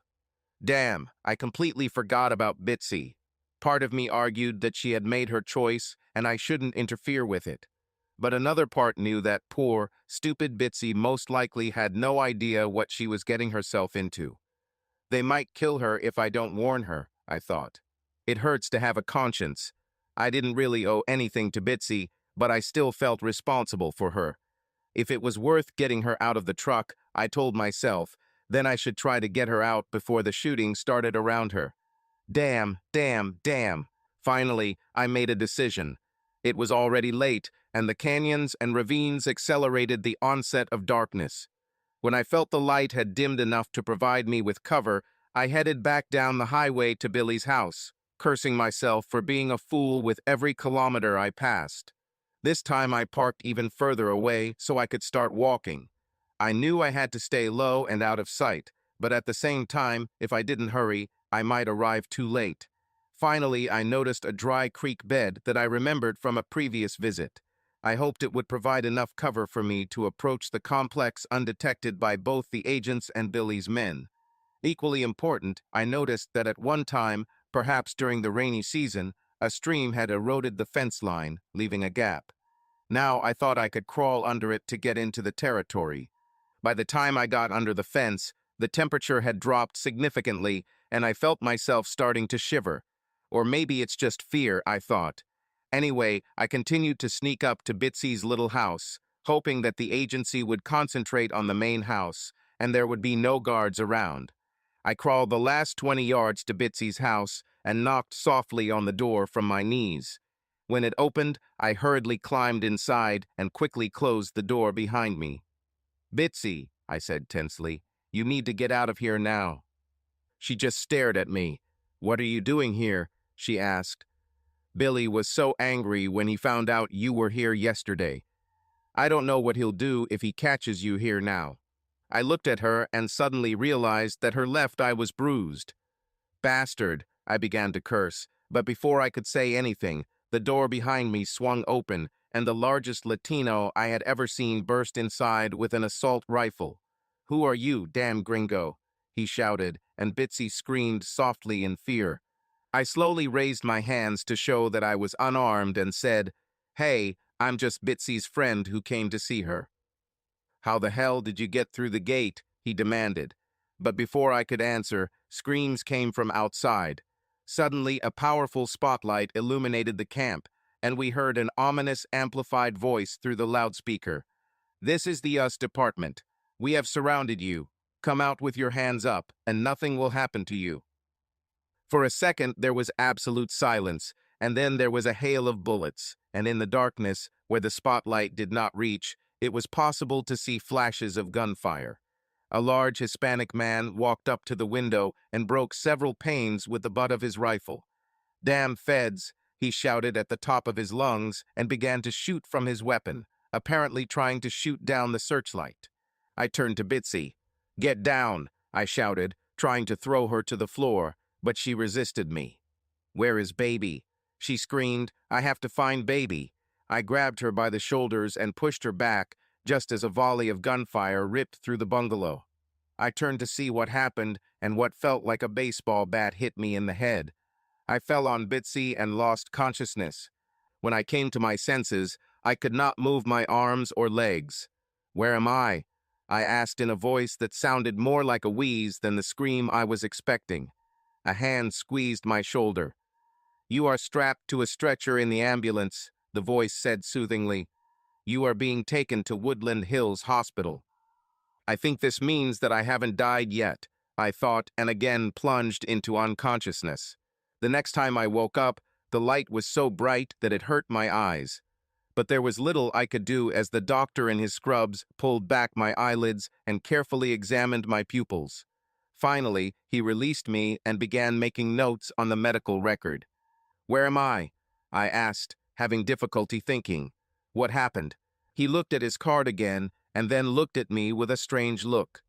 "I hope you bought a lottery ticket today," he said, "because you are definitely the luckiest person I have ever met." I looked at him like he was crazy. "I don't understand," I said. "What happened?" He became more serious. "What happened, Mr. Cowan, was that you were shot in the head with a 9x19 parabellum pistol. Luckily for you, before the bullet hit you, it was slowed down significantly by the sternum of the man who was holding you hostage. The same bullet then shattered his fourth rib, losing almost all of his remaining momentum before ricocheting into your forehead." He shook his head. "I don't know many people who have survived a head wound like this, Mr. Cowan, so I would advise you to buy this lottery ticket right now." He probably thought he was witty, but I wasn't in the mood for humor. "My head hurts terribly," I told him. "That's normal," he answered calmly. "You have a slight concussion. We'll keep you here overnight for observation, but as far as I can tell, you'll be able to go home tomorrow. Now, if you'll excuse me, I need to check on the condition of other patients who were much less fortunate than you. Hospitals are still as unpleasant places as ever, and I was glad when I was discharged the next morning. I took a taxi to my car and was pleasantly surprised to find it in the same place where I had left it the night before. When I started driving back to Los Angeles, my head still hurt, but the painkillers they gave me took the edge off. On the track, I thought about what happened. "That was the stupidest thing you've ever done," I chastised myself sternly. "What made you come back for?" As soon as this thought occurred to me, I realized that I did not know what happened to Bitsy. Once I got to the office, I sat down at my desk and called the hospital, but there was no one there by that name. I then tried calling my local office, but only got an answer from an automated system, and none of the voice options were helpful. I sat on the line for 15 minutes waiting for one of our representatives to answer. Finally, I gave in. All I could do was hope Bitsy was okay. I took my camera bag and went to Starla. "Oh my God, David, I'm so glad you're okay," she exclaimed when I entered her office. "I've been trying to call you all morning." She walked around the table and hugged me. I felt a slight dizziness apparently. These were the consequences of a concussion. "Thank God you didn't find Billy badly," she said excitedly. "I heard on the news that the D raided his house last night and there was a shootout. Billy was killed, as were several other people. I was overcome with fear." "Did they say who else was killed?" I asked. "Was there a woman among them? Did they mention the name Bitsy Baker?" "No," she said, looking at me with a strange look. "Who is Bitsy Baker, and how do you know her?" Before she could ask any more questions, she noticed the bandage on my forehead. "What happened to you, David? Are you hurt? Are you okay?" "Actually, I found Billy," I replied and sat down to explain that Bitsy was Billy's housekeeper, and she showed me the way to his property. "I came back yesterday to try and take photos because Billy was away. I purposely left out the details of the raid and how I hurt my head because I didn't want her to know how stupid I was." Before she could ask any more questions, I tried to distract her. "Hey, do you think there'll be a market for pictures of Billy's homestead?" I asked innocently. With that, I pulled out my camera and showed Starla the photos I had taken from the top of the hill. "They are simply amazing," she said with admiration. "Let me start calling right away." With these words, she grabbed the phone, and I quickly walked out the door. Although my head still hurt, I felt that pleasing Starla was worth all the trouble of being injured. When I finished work that day, I planned to go to bed early because I was exhausted from the previous night's adventure. But somehow I ended up back on Mulholland Drive. As I sat there and watched the twinkling lights of the city, I felt myself begin to tremble. I knew what was happening, a delayed reaction to the death experience, and it got me thinking. Why are you still in this city? I asked myself. You hate this job. You hate this crazy world of illusions in which you don't fit in, and where there is nothing and no one to hold you back. Well, there was. No, I told myself, don't think about it. The next day when I came to work, Starla was beaming. "Looks like you got lucky with those photos of Billy's property," I said when I saw how excited she was. Instead of answering, she turned to her computer and opened the website. "You're absolutely golden, David," she exclaimed. "Look at this." As she pulled her chair aside, I saw one of my photographs of Billy's possessions on the front page of the newspaper. I checked the name of the newspaper. It was the New York Times. "You beat everyone," she said triumphantly. "We sold your photographs to the Associated Press, and now every newspaper and TV channel in the country publish them." She smiled slyly. "If we're not careful, our agency risks becoming legitimate." After we looked at other news sites that published my photos, she took on a more thoughtful expression. "I have another piece of good news for you. Some people I know say that Phase 2 of Sal Minucci's Mickey Morningstar campaign will begin this week. Once that happens, it will be the perfect time for your little reveal." She looked at me carefully. "I know you want to get even with Sal, but if I'm not mistaken, the retaliation could also affect Kelly. Are you sure you want this? There is another way to proceed. You don't have to create Sodom and Gomorrah, you just have to show Kelly the photos. This should end her relationship with Sal, and she may be willing to give you another chance if that's what you're interested in." "No," I said without hesitation. "She made her choice, and her choice has consequences." Starla nodded thoughtfully. "I agree, David. I just felt like I had to check it out." "Leave it all to me." 2 days later, Starla had a copy of the weekly celebrity magazine on her desk. A 2-page cover photograph illustrated the article and depicted Mickey Morningstar cuddling with her old boyfriend under the headline, "Reunited, All is Forgiven." The article talked about how Mickey regretted her crush on another man, how she felt she had let her fans down, not to mention her boyfriend, and how she had learned from her mistake. "I have learned so much from this entire experience," she was quoted as saying, "and I am going to dedicate myself to making our love stronger than ever." The online version of the magazine even included a survey that Mickey fans could take. According to the current account, the vast majority forgave her for her transgression and welcomed her back to her boyfriend.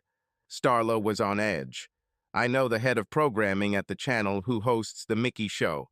I think he'll be very interested in the photos you took of Mickey and Sal. She gave me a smile that was downright evil.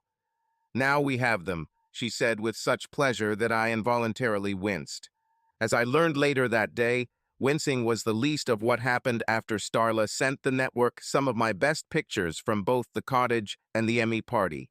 Starla sweetly explained to them that she was going to offer the photos to the highest bidder. When the network executive saw the photos, he almost had a heart attack. After hasty consultations with the network's president and their legal department, the programming executive called Starla back to offer her a small fortune in exchange for exclusive rights to the photographs. Of course, they'll destroy them right away, she told me with an evil grin, because they know that if these pictures get into print, it will be the death sentence for Mickey's career. Fans don't like being lied to, and once they turn away, there's little chance of getting them back. If people found out that Mickey's reconciliation with her boyfriend was a hoax, the network would have to cancel her show mid-season. It would be a financial ruin, she explained with delight. But what about Sal and Kelly? I was indignant. Oh, I just started, she said again with that evil grin. After the channel dealt with the incriminating photos, their next step was to call the head of the agency, Sal, on the carpet. I was told that the president of the TV channel threatened to never use clients from this agency again. The president of the agency literally got down on his knees, begging for forgiveness and promising to make things right if they gave them another chance. My source said that as soon as the president returned to the agency, he called Sal into his office, showed him incriminating photographs, and accused him of almost destroying the agency. With the evidence in front of him, Sal couldn't deny that he had acted recklessly and inappropriately. As a result, Sal was fired on the spot and told that he could leave town immediately because he would never find work in Hollywood again. Starla leaned back in her chair. After Sal was fired, the agency president called Kelly and accused her of conspiring with you, she pointed at me, to get these photos. He was sure that someone must have warned you, and Kelly was the most likely suspect. Kelly swore she wasn't, but when she had to admit that you and she were still legally married, her fate was sealed. She was also fired, and now let her try to find a job in this city with such a track record, Starla said with a grin. Oh, she added, and in case you were wondering, Sal also believes that Kelly turned him into you out of jealousy over Mickey, so now they're broken up too. I smiled at her with admiration and gratitude. Wow, this is full payback. You're the best, Starla, I told her. Now I think I can send the signed divorce papers by mail. I returned to my cubicle, feeling pleased with how things had turned out. They both got what they deserved, and they did it to themselves. All I did was reveal the truth.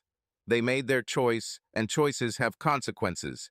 As I sat and pondered, my cell phone rang, and when I answered, there was a voice I didn't recognize. David, this is John Kirby. I am the Dean of the Faculty of Arts and Sciences at SUNY. I don't want to upset you, but your father suffered a stroke and is not expected to live long. You need to come as soon as possible if you want to see him. Starla smiled when I entered her office, but when she saw the expression on my face, she became alarmed and ran towards me. David, what happened? What's wrong? This is my dad, I answered sadly. He is dying. The closest major airport to SUNY is in Nashville, and it's a long flight from Los Angeles, especially with a layover in Dallas. In addition to the flight time, I lost another 2 hours because I was flying east. It was therefore quite late when I landed. However, I immediately rented a car and drove to SUNY, 95 miles away. The dean told me that my father fell at the end of the lecture. That was good, I thought. He would like to finish the lesson. He was immediately taken to Emerald Hodgson Hospital. When I got there, visiting hours had already ended, but given the circumstances, they made an exception for me. The doctor warned me, but it was still a shock to see my father's motionless face lying there. Although he seemed to be sleeping, I took his hand and held it. "I'm here, Dad," I whispered in his ear, and it seemed to me that his grip tightened for a moment. I sat by his bedside, holding his hand, and after some time, I laid my head on the blanket next to his leg. I must have fallen asleep because the next thing I felt was the nurse's fingers gently opening mine. "I'm very sorry, Mr. Cowan," she said. "He's gone." Memorial service Lasla, of course, in the Chapel of All Saints, and I was pleased to see that the temple was filled with students, teachers, and family friends. My father taught philosophy at the University of the South for over 30 years, and there were many people who wanted to say a few words about how he influenced their lives. There was no funeral because he told me a long time ago that he wanted to be cremated. "From dust we came, and to dust we will return," he said. When the service ended and the well-wishers had finally left, I took the urn containing his ashes and drove through Monteagle to Tracy City and on to Foster Falls. Standing at the top of the falls, I tilted the urn and let the ashes scatter across the rushing water of Gizzard Creek as it flowed into the foamy pool below. He wanted to be reunited with the lands and waters he had explored for many years, and it was comforting to carry out his last wishes. After that, I returned to Suwannee to the house where he lived for so many years. It was surrounded by an acre of land on the edge of a road leading into the forest. Even after Mom died, Dad managed to keep it amazingly neat and tidy, and I was glad he was able to spend his last days there rather than in some impersonal nursing home. I spent the next few days cleaning the house, throwing out old papers that no longer mattered, packing clothes for charity, mowing the lawn, and trimming the bushes. I wasn't planning on selling the house, but I didn't think I'd have a problem renting it out to professors or married graduate students. After learning all about weekends in Suwannee from my dad, I wanted to avoid renting out the house to students if possible. Returning to Suwannee was an interesting experience.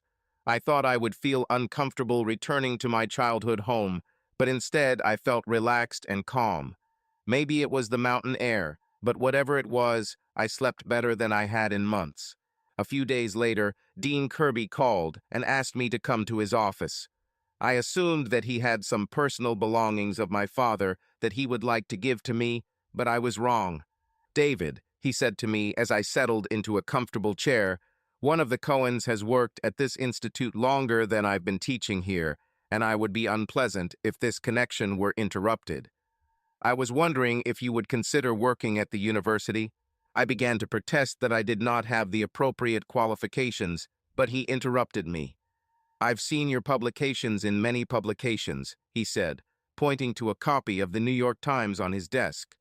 "We offer several photography courses as part of our art and art history program, and we could use a guest lecturer with your experience who could give students a real sense of the profession. Additionally, our university photographer is retiring at the end of this semester, and we will need someone to take over her duties. Of course, the salary we can offer you won't compare to what you get in Los Angeles, but the cost of living in Suwannee, I think, is a little more reasonable," he added with a smile. "Wow," I said. "I didn't expect such an offer. Give me some time to think."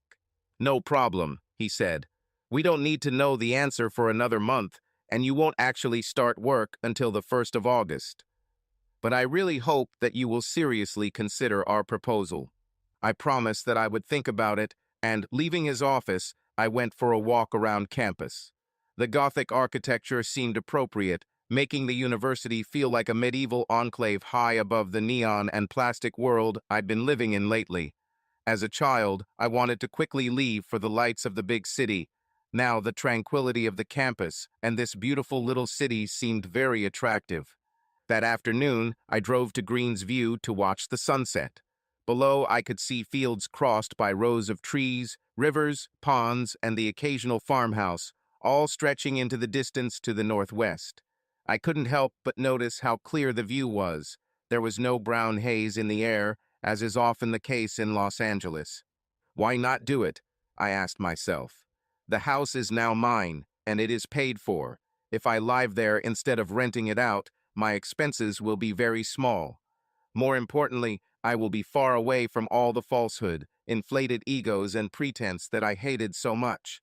And if I go to work at a university, I will no longer be a parasite feeding on the illusions and dreams of other people, and I will not be ashamed to say what I do. When I thought about it, it turned out that if I left, I had little to lose. Of course, I'll miss the ocean and beaches, and I wasn't sure I'd be able to find good Thai food. And of course, there was Starla, but I had already lost her. Maybe we will still remain friends, just living in different cities, I thought. And perhaps it will be better this way. Being around her was still difficult for me. I forced myself to step away from this thought and think about the opportunities that moving would open up for me. Just a few weeks ago, I was complaining about my life and being stuck in a world I hated. Now I have a chance to break out of all this and start a completely new life. Don't be an idiot, take the chance. When I returned to my car, I noticed how quiet it was. This silence matched the peace I felt within myself. I must be making the right decision, I thought. The next morning, I called the dean. I don't have to think about it anymore, I told him. I would like to accept your generous offer. Now that I had made up my mind, my enthusiasm began to grow. There was a lot of work to be done to prepare for the coming changes, but it was all for the good. Everything was moving towards a new life. However, there was one task that I was very afraid to do, but now that I had made a decision, it could not be put off. So that afternoon, sitting on the screened-in porch of the house, I gathered my courage and called Starla. "David," she exclaimed, hearing my voice, "I thought so much about you. How are you? How was the farewell ceremony with your father?" I told her about the memorial service and how I scattered my father's ashes over the waterfall. She thought it was a beautiful way to send it off. Then her voice changed and she asked, "When will you be back, David? So much has happened while you were away, and there is so much I need to tell you." "I'm not coming back, Starla," I said. "Won't you come back?" "Never? I don't understand." "Well, I'll be back to get my things, but I've decided to stay in Suini." I continued to tell her about the dean's offer and my plan to change careers and live at my parents' house. She was silent for a long time while I enthusiastically talked about how glad I was to escape the Los Angeles lifestyle and escape the world of pop culture. There was a long silence, and I began to feel uneasy, and my monologue came to an end. Finally, Starla broke the silence. "David, I don't even know what to say. I'm really glad you found a new life. This sounds like something you've said so often, but the thought that you won't be here anymore." "I feel the same way," I said. "You are one of the few things in Los Angeles. That is the only thing I'll miss, really, Starla." And then, to my horror, I heard myself say, "You know, I've been in love with you for a long time." "About," she gasped, and I panicked. What came over me that I blurted out such a thing? True, of course, but I never intended to say it out loud. Before I said anything else to embarrass myself or completely ruin any chance of maintaining the friendship, I hastily added, "Look, I have to go. I'll send you an email to let you know when I'm back to pick up my things." Then I quickly hung up. "Damn, damn, damn," I scolded myself. "Now you've ruined everything. You'll never be able to talk to Starla again without feeling awkward and uncomfortable." My excitement about my new life faded, replaced by frustration at my impulsiveness. All I could do was try to forget this conversation and continue preparing for the move. Now that I had decided to move, there was a lot to consider before moving back to Los Angeles. After thinking about it, I decided that I would send everything I needed back to the East. This will allow me to book a one-way ticket and then travel back in my Toyota. I wasn't sure that the old unit would last, but I didn't care. I was planning on buying a new car anyway. If the Toyota breaks down, I'll just buy a replacement down the road. The flight to Los Angeles was tiring. Strong headwinds meant we arrived later than planned. Even though I had gained 2 hours from the time difference, I was still exhausted when I landed in Los Angeles. After picking up my Toyota from the long-term parking lot, I went to my apartment. This place, I thought, would definitely not be something I would miss. I bought some Thai takeout for dinner, and an hour later, I fell into bed and slept until the morning. When I woke up, I looked around at my modest belongings and came to the conclusion that I didn't really need them. So I went to my landlord and made a deal. I would keep all my furniture and kitchen utensils, and he would not charge me an early termination fee. He happily agreed because he would now be able to charge the new tenant more for a furnished apartment, so it all worked out for the best. After lunch, I realized that I couldn't put it off any longer, so I went to the photo agency. I had to pick up the last check, sign some papers, and of course, say goodbye to Starla. After my crazy call a few days ago, I didn't expect this conversation to be pleasant. The people in the office were very kind. They, of course, knew everything about my father, and the news that I was leaving also spread quickly. I received many warm wishes and even a few hugs from women. Starla was there, but there was someone else in her office with the door closed, and the conversation sounded quite animated. I waited a bit, but eventually gave up and left. I was disappointed that I didn't see her, but honestly, I was a little glad I didn't have to talk to her. After expressing my feelings in that phone conversation, I had no idea what to tell her now. Maybe it was even better this way. I completed a few more errands, and then, as the light began to fade, I decided to take another trip to Mulholland Drive. One last visit to my favorite viewpoint seemed like a fitting way to say goodbye to the city before leaving for good. I parked at the Grove Overlook and got out of the car to sit on the boundary wall. The darker it became, the more Los Angeles resembled a scattering of jewels shimmering in the distance. But now I knew that it was a rhinestone, not a diamond. They might look beautiful, but they served only to attract and deceive. I really won't miss it. Another car arrived and parked. This observation deck was popular, so I didn't pay attention to it until a voice said from behind me, "I thought I would find you here. You didn't even plan to say goodbye." I turned around and saw Starla standing with her arms crossed over her chest and an angry expression on her face. I started to make excuses, but then I stopped. "The truth is that I left because I didn't know what to tell you," I admitted, "after that stupid call the other day." Her face softened, and she came to sit next to me. "It's okay," she said quietly. "I understand." To be honest, I didn't know what to tell you either. We sat in silence, looking at the flickering lights. "It was crazy at work while you were away," she said after a while. "People came and looked for you all the time." "Were you looking for me?" I was surprised. "Who could it be?" She smiled slightly. "Kelly, for example. She was very angry with you, blaming you for everything that happened to her and Sal. I took the liberty of pointing out to her that they themselves were to blame for everything that happened. I don't think she liked it, so our conversation was short. But I found out that she was going to move back to Nashville and start over. Maybe it's for the best," I said. "I don't think Hollywood was the right place for her." "A day or two after Kelly arrived, someone else came looking for you," Starla continued. A sly smile appeared on her face. "Do you remember Bitsy? Did Bitsy Baker come?"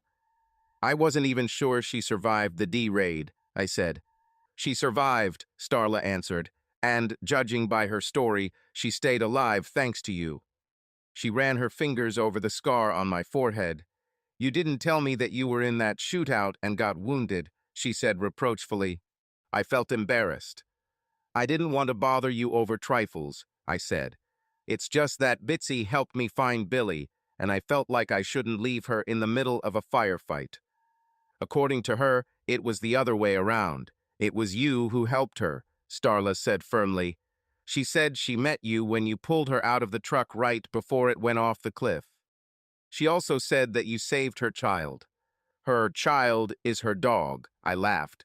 "I just happened to be there when she needed help. Anyone would have done the same." "Yeah," Starla said skeptically. "Well, that's not what Bitsy thinks. Anyway, she said that she already thanked you for saving her life the first time, but that she still owes you for saving her during the drug raid." I rolled my eyes. "Bitsy is obviously a little frivolous, and she definitely doesn't owe me anything. I'm just glad she's alive." Starla didn't say anything, but the look in her eyes made me wonder if Bitsy had told her about how she thanked me. Starla seemed funny, but didn't get to the bottom of it, to my relief. Instead, she changed the subject. The last person who looked for you, Starla continued, was someone I never expected to see. She paused, and I looked at her expectantly. It was Jinx McClure, she said. Jinx McClure, I exclaimed. Why did she need to see me? Well, one of the reasons is to give you back your phone, Starla said, taking my phone out of her pocket and handing it to me. She said she found it under the seat of her car. She looked at me carefully. You didn't tell me you drove Jinx's car. Well, it wasn't that important, I said. That night at the Emmy party, she had too much to drink or something worse, and I thought she shouldn't be driving home. That's it. She told me about it, Starla answered quietly. She also said she would have died on her lawn if you hadn't given her CPR. Well, I don't know, I said. Besides, she was unconscious and didn't know anything about what happened. Maybe so, Starla said, but Jinx was told at the hospital that she owes her life to someone, and she came to thank you for it. Well, I'm glad to hear she's okay. This girl is very confused. Starla looked at the lights quietly and then turned to me. Do you know how I said that I was looking for a hero, a knight on a white horse? It seemed like I had a real hero right under my nose, and I didn't even notice. I blushed. Come on, Starla, what kind of hero am I? I may have helped a few people in their time of need, but I just happened to be in the right place at the right time. I just did what needed to be done, that's all.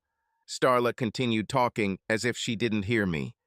And then I found out that my hero had feelings for me, although he had never spoken about it before. Now I was completely confused. But I couldn't say anything, Starla. First of all, when I met you, I was with Kelly. And then, after she left, I found out about what happened to you in college, and I didn't. I trailed off helplessly, then tried again. And when I found out about you and Hannah, Starla raised her left hand, and only now did I notice that her wedding ring was no longer there. What's happened? I blurted out in surprise. I broke off the engagement, she said quietly. Remember what you said about paying attention to your partner's needs. The longer we were together, the more it seemed that Hannah simply wanted to use me for her political ambitions, rather than as an equal partner in a loving relationship. Over time, I realized that our relationship was built around what I could do to advance Hannah's career, not what she wanted to do for me. In the light of the city lights, I saw Starla lower her eyes. After being hurt so badly by those men in college, I decided the only way to find love was with a woman. When Hannah showed up, I thought she was the one who could give it to me. But after I accepted her offer, I began to doubt. I began to realize that I still had feelings for men, or at least one particular man. I always considered him my friend, but gradually I began to realize that my feelings for him went beyond friendship. And now I found out that he is not just my best friend, he is also my hero. She couldn't look at me, and there was a lump in my throat that prevented me from speaking. All I could do was reach out and take her hand in mine. She dared to glance at me briefly and then lowered her eyes again. When you left, I realized that I couldn't stop thinking about you. I missed you terribly. I missed a person next to whom I could relax and trust. When you said you wouldn't come back, it was like a knife in the heart. She looked at me again. And then you told me how you felt about me, and I knew I had to tell you that I felt the same way. I love you too, David. And just as a sense of hope began to grow within me, my mother's pessimism seemed to fill me again. But how can all this work out, Starla? Your home and your job are here, and I'm about to leave Los Angeles. She looked at me seriously. After your call last week, I made a decision. When you came into the office today, I was meeting with the head of the agency to discuss my resignation. I always wanted to go back to school and get my degree, and I figured if you had the courage to follow your dreams, then I could do the same. I was happy for her, but this seemed to complicate the situation even more. Where do you plan to go? I asked. Well, she replied with a small smile, I haven't given a definitive answer yet, but I heard that the University of the South has a good reputation. Now hope began to overcome the pessimism inside me, but I still asked, Are you sure, Starla? Do you really want to come back to Suwanee with me? It's a small town, and it's on top of a mountain, far from civilization. Are you sure you can be happy in a place so different from Los Angeles? What makes you think that Los Angeles is my home? Starla asked with a smile. Think about it, David. No one is from Los Angeles. Everyone came here. Do you want to know where I grew up? It was a small town called Boone in the Blue Ridge Mountains of North Carolina. I'm also a small town girl. Then her face became serious again. David, if you want me to come with you, then I am more confident in that than in any other decision I have ever made in my life. I pulled her to her feet and stood opposite her. And I'm sure I want you with me more than anything in my life, I said hoarsely. Then I pulled her towards me. Now you better get ready, because I've been wanting to kiss you for a long time. And under the lights of Los Angeles, we kissed for the first time. After a long time, she pulled away from me and very timidly said, "And now I want you to take me to your place and make love to me." A small smile flashed on her face. Just promise to be more gentle with me than you were with Bitsy, at least the first time. Damn that frivolous one, I thought. But he said out loud, I promise that I won't offend you, Starla, not now or ever again.